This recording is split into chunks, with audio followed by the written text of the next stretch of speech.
Wow. Is this really happening? Good morning, everyone. Welcome aboard the Babes with Baggage podcast that I have been meaning to put out forever, but the summer has been abusive. The summer has abused me. The summer has dragged me by the hair. It's been really hard. And I feel like with content creation, it's definitely a full time job. It's not a part time job. And I've been treating it like it's a part time job. So my content hasn't been doing well. But this fall, my objective is going to be working on the podcast, kind of just running my mouth because I've been making myself giggle all the time and my friends make me giggle very hard. And I'm like, guys, people would kill to see this. People would kill to see this. I just first want to thank everyone that's like reminded me of this. They're like, Destiny, make the damn podcast. Like, I will listen to it. And I even posted an episode and people were like, where is it? And I'm like, I deleted it. They're like, why? And I'm like, it wasn't good enough. I'm just like very hard on myself. And I feel like I saw this post on Instagram recently that was like, it's better to just do it and get better at it than not do it at all. So it's not going to be perfect, but here it is. We have this ugly ass, noisy ass air conditioner because we are on a maintenance delay. We're on a maintenance delay right now, which is annoying because it's go home day. Of course. Of course. It's go home day. Yeah. Yeah. We get to the airplane this morning. They're like, something's severely wrong up here. And I'm like, great. Great. Thank you so much. Okay. I guess, yeah, I was like thinking how I'm even going to start talking about this summer. It was so terrible. Like, you guys that are flying know exactly what I'm talking about.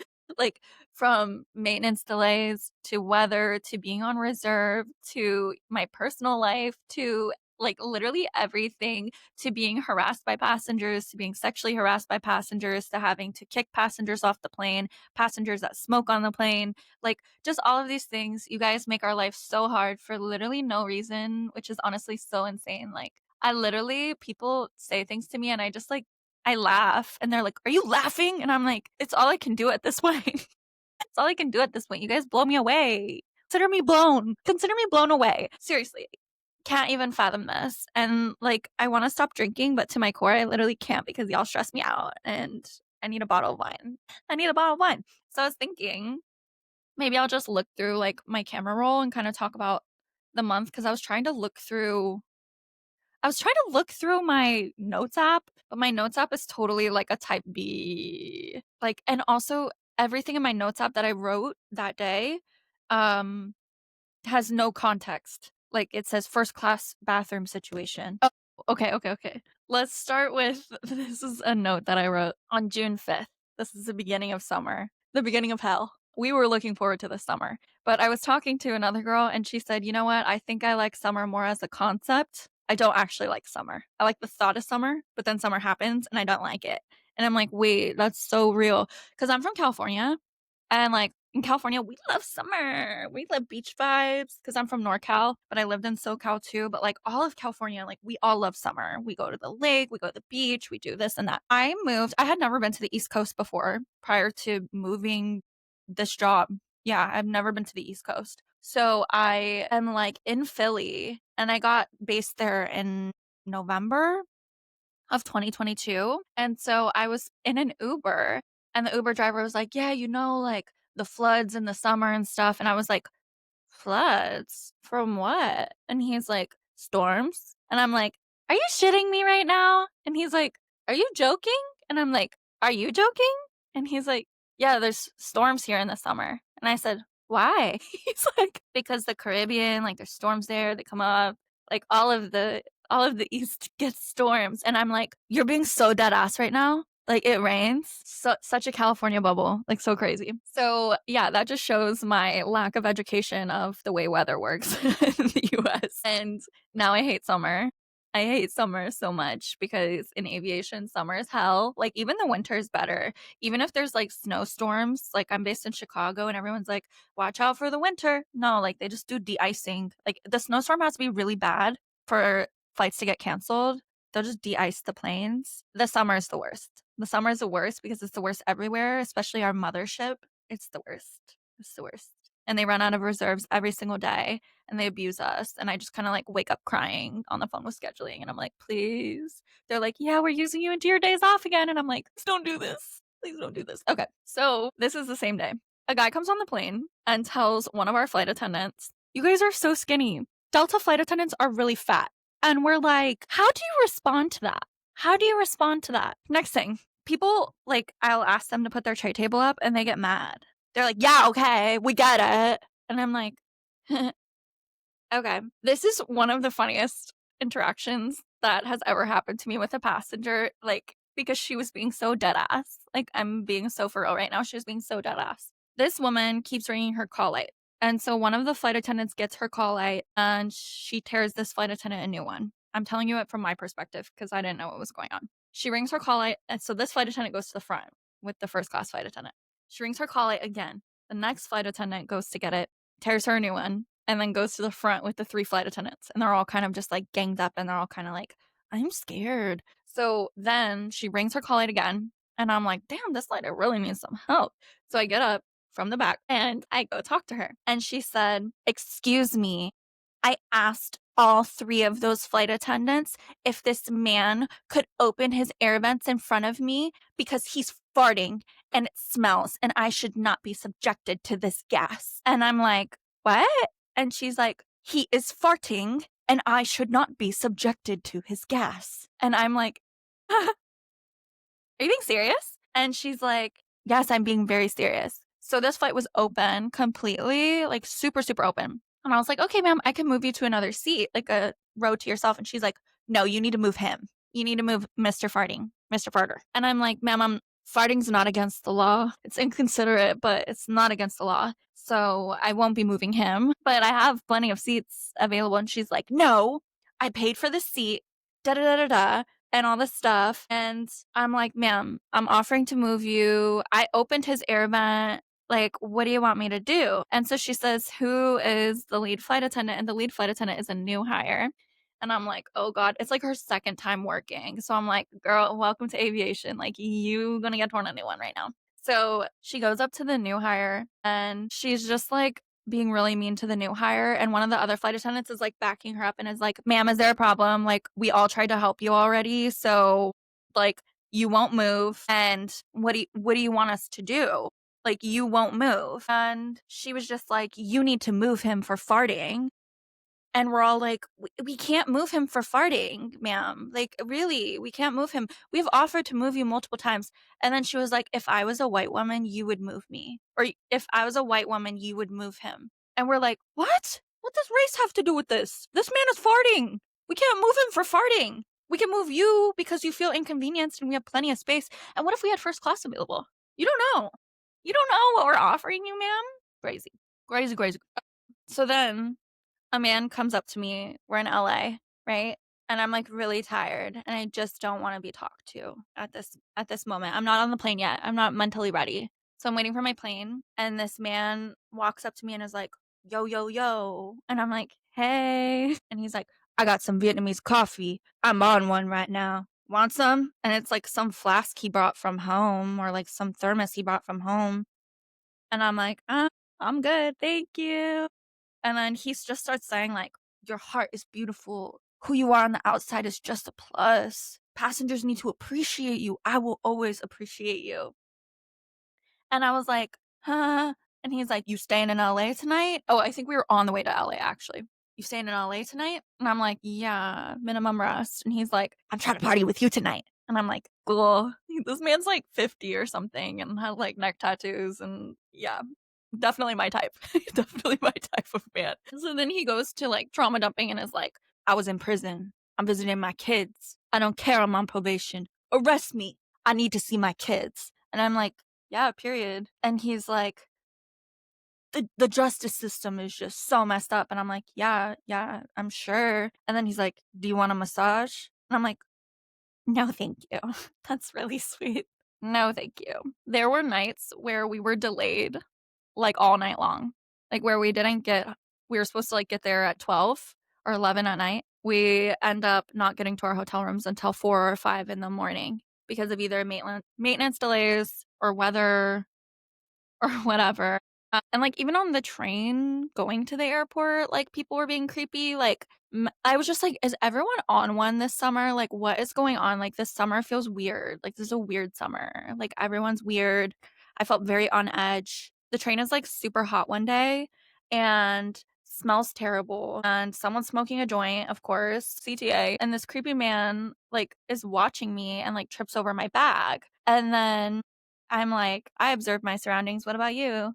in my head, and then he proceeds to just, like, watch me, and then he's like, "What airline do you work for?" And I'm like, I work for blah, blah, blah." And he's like, "Don't you need to be 18 to work at that airline?" Mind you, this man is, like, 60. "Don't you need to be 18 to work for that airline?" And I'm like, "I'm 26." And he's like, "You don't look a day over 18." And I'm like, "Yeah, cool, thank you. Hopefully you're not on my flight." Next one. Oh, all these people, like, will not wear shoes going to the bathroom, and then they'll be like, "You guys soaked my socks." And I'm like, why are you just wearing socks? Why are you just wearing socks on the plane? Why are you doing that?" So meanwhile, right, I'm a Prozac princess. I should be the spokesperson for Prozac because Prozac changed my life, and I can't believe how long and how terrible my mental health had to get for me to actually get on medication, but Prozac changed my life. Yeah, so I've always been very depressed and very anxious. Like, I've always just struggled with my mental health very badly since I, like, hit puberty. Like, I would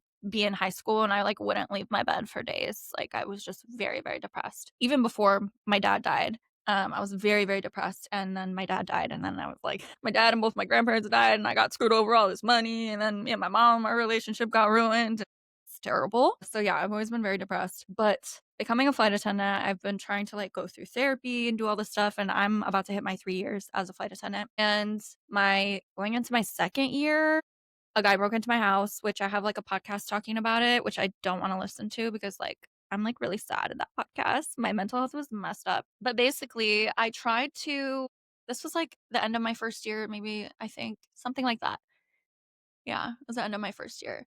Guy broke into my house, tried to sexually assault me, floor drop, and I tried to like, go through the motions naturally for about a year, and then finally after a year, I was like, "Something's gotta give, like, this isn't normal." I wasn't sleeping, I was waking up in the middle of the night, like, with really bad PTSD. I would be like, "Someone's gonna break into my house," and then I would just constantly be stressed, and my mindset was, like, as much as I wanted to be natural and just try to solve everything naturally, I just realized the level of stress my body was going through on a daily basis was very unhealthy for my body. Stress is, like, the number one killer and the number one cause of illnesses, and anxiety is stress. So I finally got to the conclusion maybe I should try something just until I get through this period in my life. And then once I got on something, it was trial and error. A lot of people are like, "Oh my God, I hate antidepressants. It made me feel like this."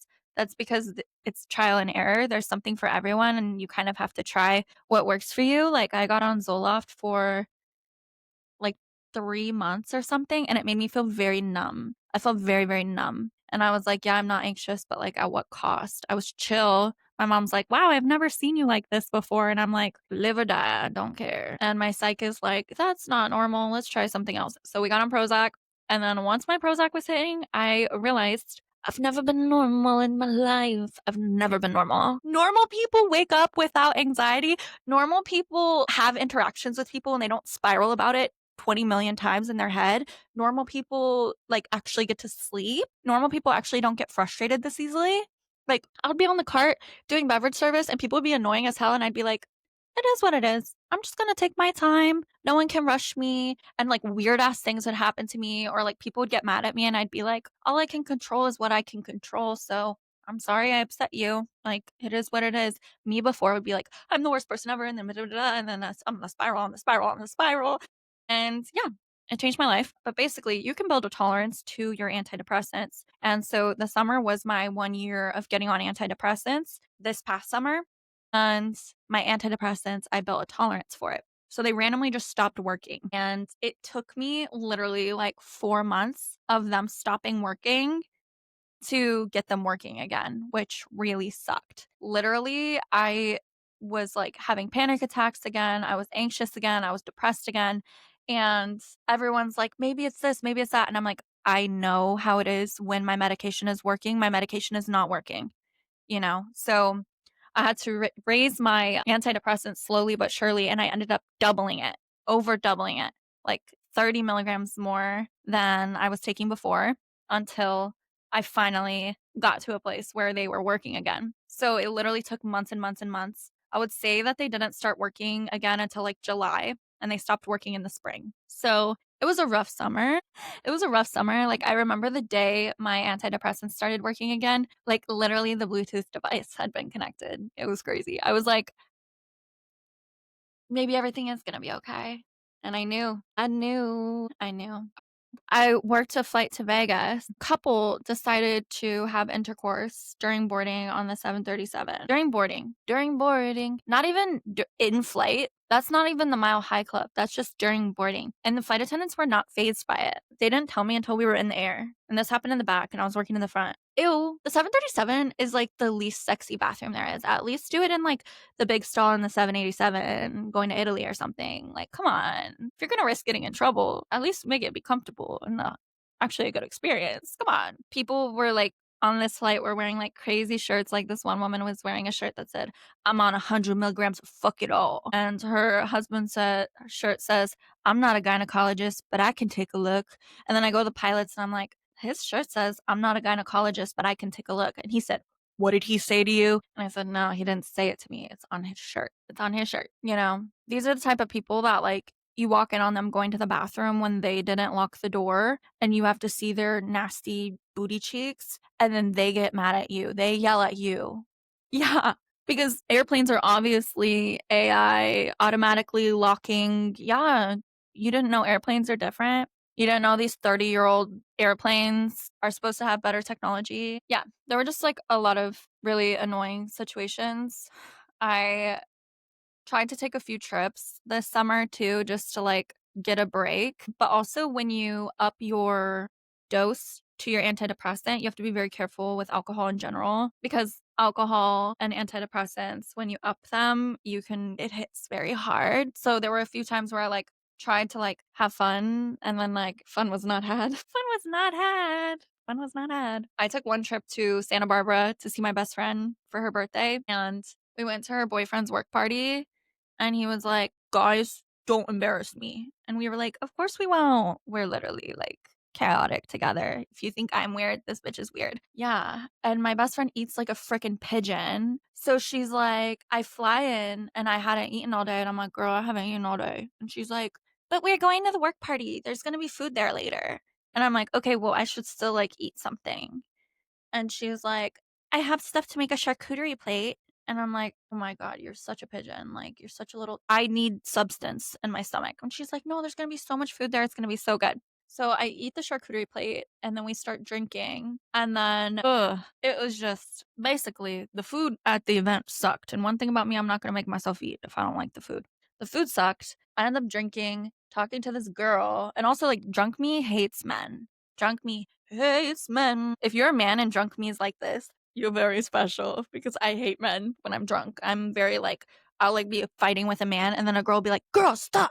And I'm like, hey, everything's fine, girl. You're so pretty. I love you. So this girl that is the girlfriend of my best friend's boyfriend's coworker is telling me like all of these ways that her boyfriend ain't shit, right? And I guess I'm loudly like, you need to leave him. You need to leave him. Duh. He overhears me and is like, who's that? Why is she telling my girlfriend to leave me? And he's like, ugh, that's just Destiny. That's how she gets. Don't worry. Don't worry. And this man's like very offended because I understand. I understand.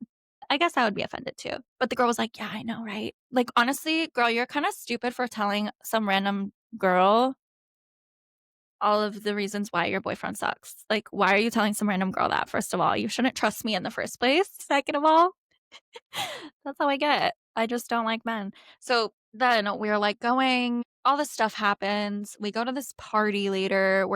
We go to this DJ event where we end up going to this party. And this party is like in the hills of Santa Barbara. There's like a huge pool. There's a DJ. There's like people of all ages, no kids, but like there's like 50-year-olds, there's 20-year-olds, there's whatever. So at this party, I meet like some really cool people, but then I meet this man and I'm like, hey, you look like Bob Saget. He looked like Bob Saget. He looked like Danny Tanner, from Full House. And he was like, haha, thanks. And also me when I'm intoxicated, I turn into a businesswoman. I wake up the next morning, I'm booked and busy. I got calls. People will literally in the morning be like, hey, so are we still meeting for brunch this morning talking about the business that we're going to create? And I'm like, what are you talking about? I literally don't know. I will try to get myself a job. I'll try to market myself. I'll be like, I can be your brand manager, influencer. I can do this. I can do that. Like, for some reason, I'm so about my bag when I'm intoxicated. And so this man's like, I have an alcohol brand. And I'm like, perfect. I can be your social media manager. Yep. That's me. Take my Instagram. So the next day, I wake up and he calls me, or he sends me a voice memo, and he's like, hello, Destiny. Mind you, this man's like 50 years old. Hello, Destiny. Felt an allure about you. His ex-wife was also there, and she's like, yeah, free love. We're best friends. We raise our son together, free love. We're best friends. And I'm like, that's weird. That's weird. That's nice that you guys are friends. He's like, yeah, like my ex-wife said she really felt a vibe between us and that I should reach out to you. And I'm like, Bob Saget, the only reason why I gave you my Instagram is because I wanted to get myself a job. Okay. Also, side tangent, I don't know why everyone picks me. I guess like I should be flattered that I give this like flirtatious, like open-minded vibe, but I'm always the target for the weird couple that wants to have a threesome. Like, it's always me. Why is it always me? I don't know.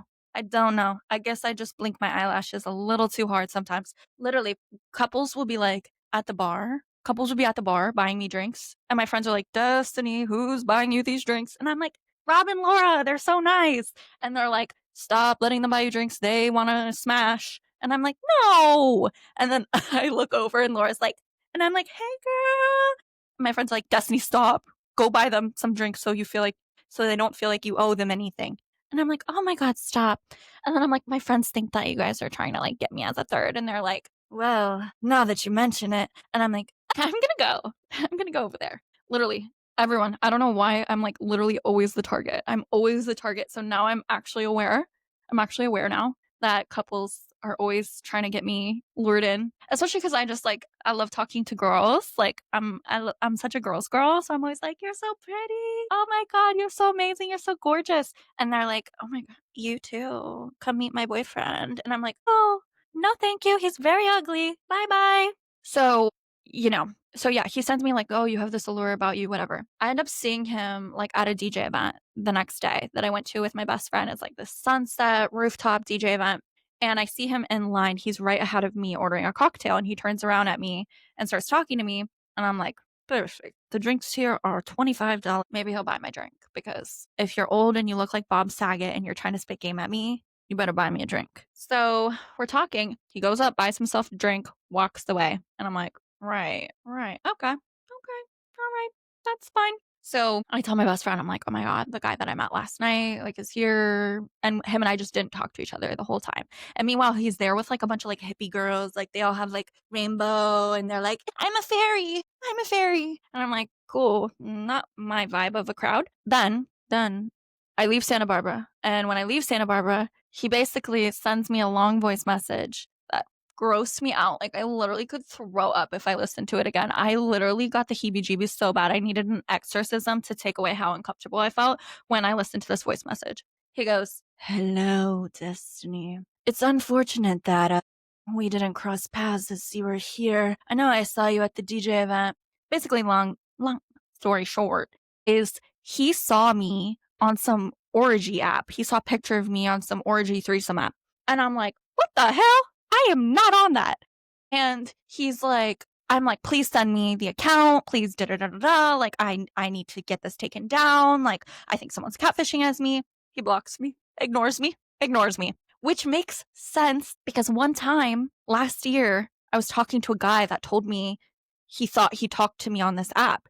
And I was like, no, what is that? And he was like, oh, it's blah, blah, blah. And I was like, no, it's not. That wasn't me, But I just thought like maybe he was mistaking me for someone else. No, someone's catfishing with my pictures on an orgy app. So I was disgusted. Reached out to the app. I was like, hey, I don't know what's going on, but like, I tried to download the app to see, maybe I made an account on accident long ago. I don't know. Maybe I made an account on accident. So I reached out to the team and I was like, hey, like, this is every email it could possibly be. Like, please take this account down. Like, I'm grossed out. Like, I'm getting weird messages. They're like, we take this very seriously. Like, what kind of pictures would you have? Da da da. And I'm just like sending them all my information. They're like, we can't find your account. And I'm like, great, great.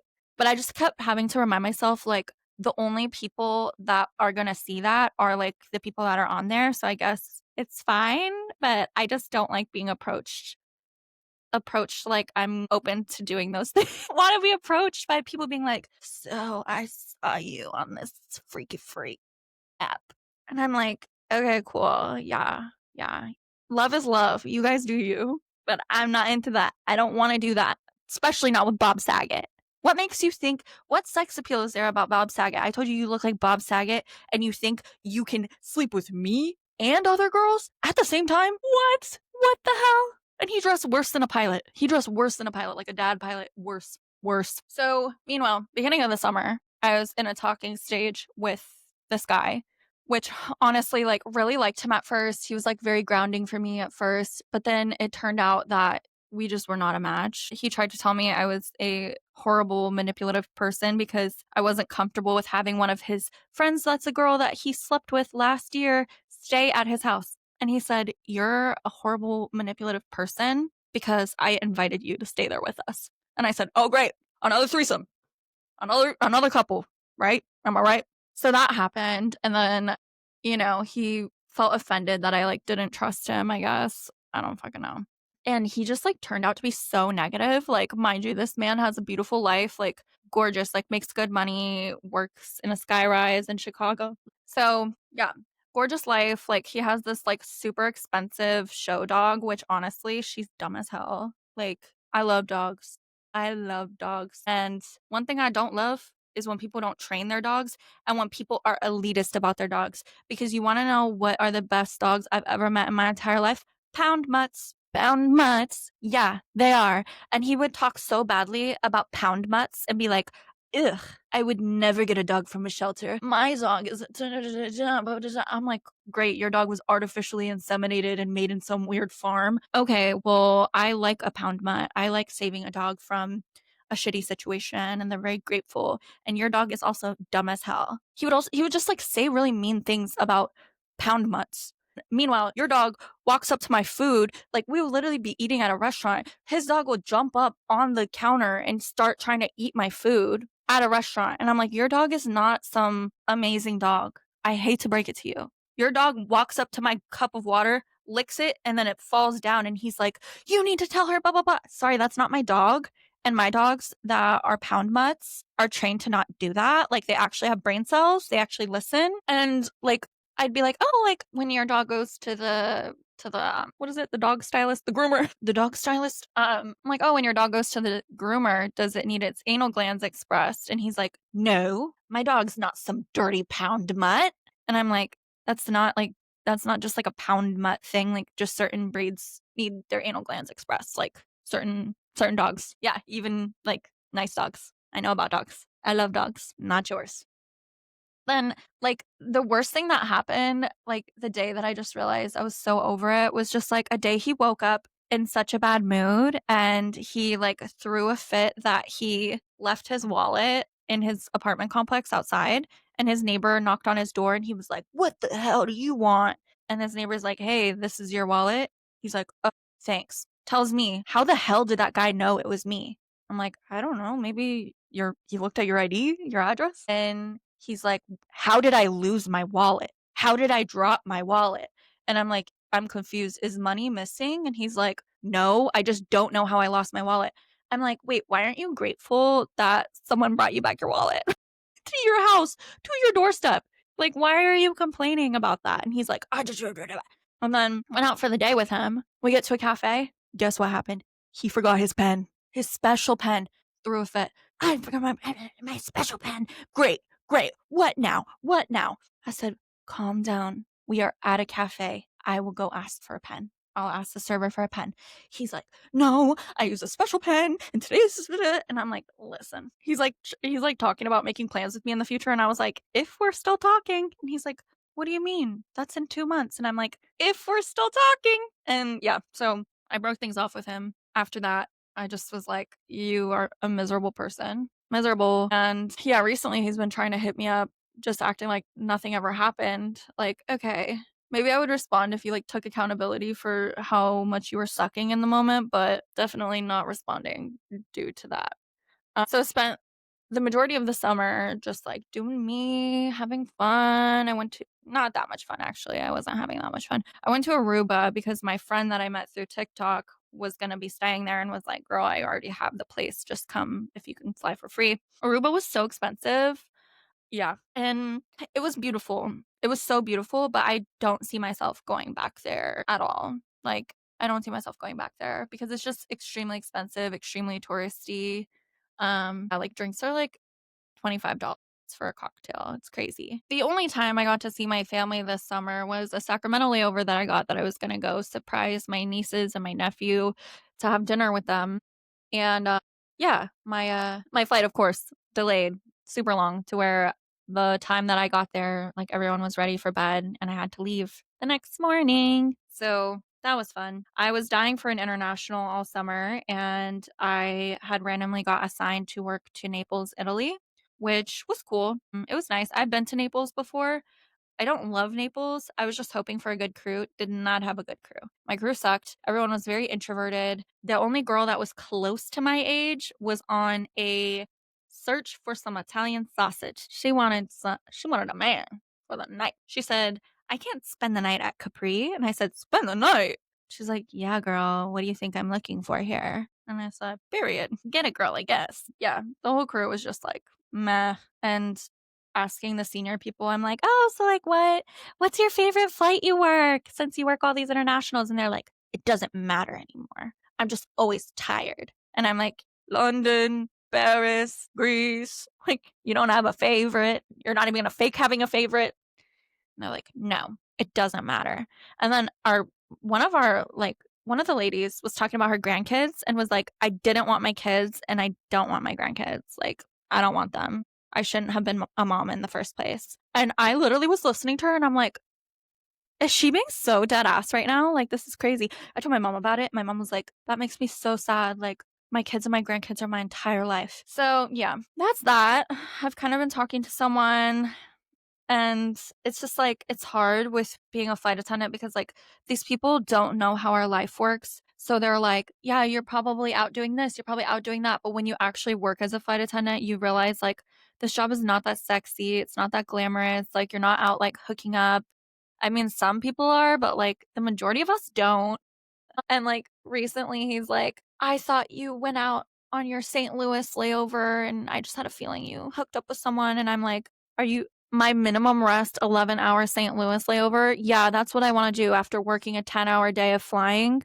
Yeah, that's what I'm going to do. Go on my Tinder, pick out some random dude close to the airport, have him meet me at my hotel. That's exactly what I want to do with my minimum rest layover." And I'm like, "Why didn't you accuse me of doing that in California too? Like, don't you think California would be a better place? I was there as well. So, hello?" Yeah, so today right now I'm working 6 days in a row with 1 day off for 3 weeks until the end of September. I'm going to Bali, and the beginning of October, hopefully I can hold it off so I can fly from Bali to Chiang Mai, Thailand, where where my sister lives, my stepmom, so I can spend a few days with them while I'm on that side of the world. So it's been hard. Yeah, today's day 6 of 6, and I've just been so exhausted. I literally slept for like 15 hours yesterday on my layover. I was so looking forward to going home. And then on go home day, we have a mechanical that's going to take minimum of 6 hours. At least we have a day room. At least we have a day room. And honestly, passengers have been really nice recently. And I think it's just because I am so traumatized from the summer.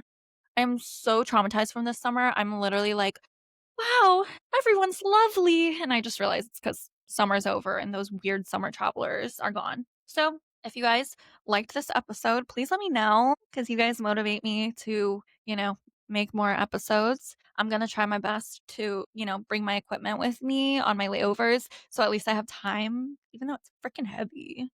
This thing, I can lift weights with this. But yeah, thanks for listening. Yeah, hopefully this turns out well because if not, I'm not posting it.